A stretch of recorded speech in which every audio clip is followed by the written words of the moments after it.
tiene uno que llegar por fuerza a la conclusión de que hace falta reformar las cosas. Yo creo que el hecho de que cada vez que, por ejemplo, la OCDE, la Organización para la Cooperación y el Desarrollo Económico, cada vez que nos evalúa, salimos en el último lugar, en el penúltimo lugar de todos los países de esa agrupación internacional, pues no deja lugar a dudas de que la educación nacional está mal. Ese es un lado de la reforma. Yo creo que las reformas son necesarias. Yo creo, por ejemplo, que el gobierno sí es cierto que necesita más dinero para atender mejor las necesidades del pueblo. Yo creo que los energéticos sí están en un momento de definición, probablemente en un momento de crisis, que pudiera llegar incluso a que los Estados Unidos se hagan autosuficientes en gas y petróleo y dejen de comprarle petróleo y gas al mundo. Eso es cierto, eso es un dato duro que no lo dan ellos, que yo lo he investigado en otras fuentes más serias e independientes. Y entonces sí necesitamos acelerar la explotación de nuestros hidrocarburos. Sí necesitamos sacarles el provecho que se tienen que sacar. Y a como están las cosas no lo vamos a poder hacer. Conclusión, las reformas son necesarias. Este es el lado positivo, este es el lado cierto, este es el lado, yo diría que incluso acertado de la política del licenciado Enrique Peña Nieto, presidente de la República. Pero tenemos que preguntarnos, ¿y las reformas como se están planteando van a resolver el problema? Yo creo que allí sí habría que pensarlo un poco más. Por ejemplo, la reforma educativa, ¿realmente qué va a hacer sobre aspectos decisivos de la educación?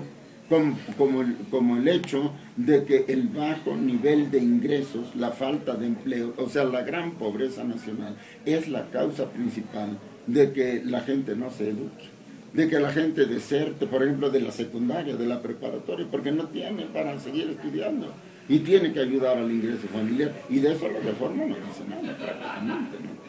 ¿Qué se está haciendo en relación con la falta de infraestructura? La falta de infraestructura educativa en el país es muy grande y todo el mundo la conoce. En muchos estados sigue habiendo escuelas con materiales totalmente perecederos. Casas de bajareque o de cartón donde los niños toman las lecciones. Ya no digamos electricidad, internet, televisión, eso falta. Y la reforma que dice de eso, pues yo siento que no se ataca el problema. Entonces, las reformas deben ser analizadas y tienen que ser valorizadas sobre la base de una pregunta muy precisa. ¿Qué es lo que se propone atacar? ¿Qué tan efectivamente se propone atacar? Los errores que hay, las deficiencias que hay, y a quién van a beneficiar las reformas. Eso se tiene que contestar. Y si nos metemos a analizar las cosas con más detalle, yo creo que aquí sí hay mucho que decir. Yo creo que los que promueven la reforma deberían de explicarle mejor a la gente, decirle con más claridad a la gente qué es lo que realmente se espera de las reformas,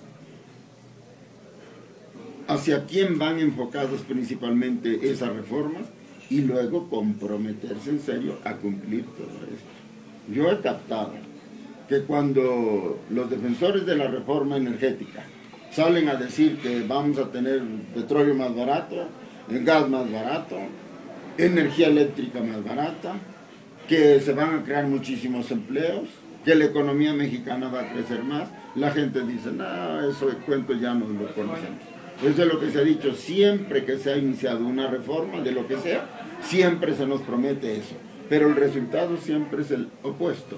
Entonces yo creo que ese asunto también ya se está agotando. Lo que está ocurriendo, lo que yo detecto es que la gente ya no cree esas promesas. Entonces tendría que haber una manera de garantizarle a la gente que sí va a estar más barato el gas, que sí va a estar más barata la electricidad, garantizárselo, que sí va a haber más empleos, que los ingresos adicionales que el gobierno obtenga con la reforma energética se van a canalizar al pueblo. Eso es lo que habría que garantizarle. Y yo siento que eso falta por hacerse. Yo no lo veo, lo diré con absoluta franqueza. La reforma hacendaria, finalmente, la reforma para no, ponerle IVA a los alimentos y a las medicinas. Definitivamente eso es un acierto. Y eso es un aspecto que hay que recalcar y que hay que reconocer, porque finalmente hay gobernantes que ven la lumbre y de todos modos se avientan sobre ella. Parece que este gobierno no, que registró que el horno no está como para bollos y entonces no pone el IVA a las medicinas y a los alimentos. Pero no se tocan problemas graves.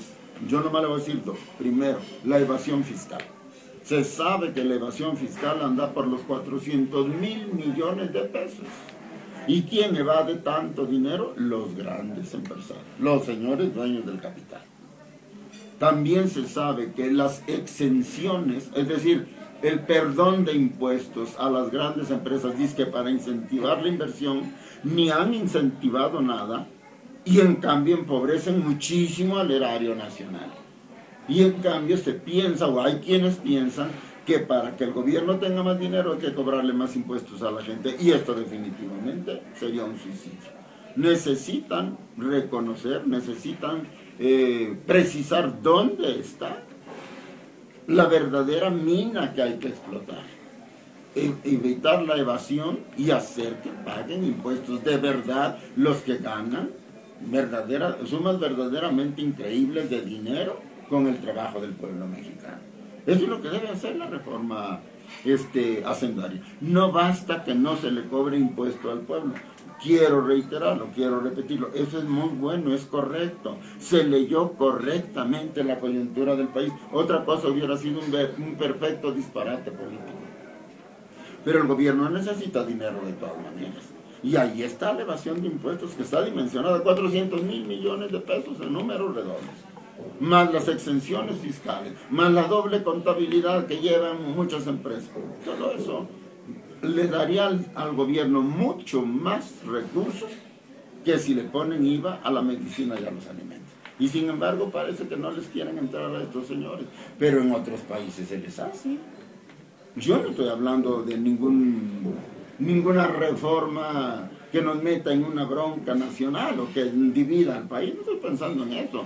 Pero hay países que están en el mismo modelo económico que nosotros, en una economía de libre empresa, y que sin embargo los grandes empresarios pagan sus impuestos, no los evaden, pagan lo que deben pagar y el gobierno tiene dinero. El gobierno mexicano tiene que modernizar su recaudación y eso quiere decir que tiene que cobrarle lo que le debe cobrar a los que tienen el dinero en este país. Muchas gracias.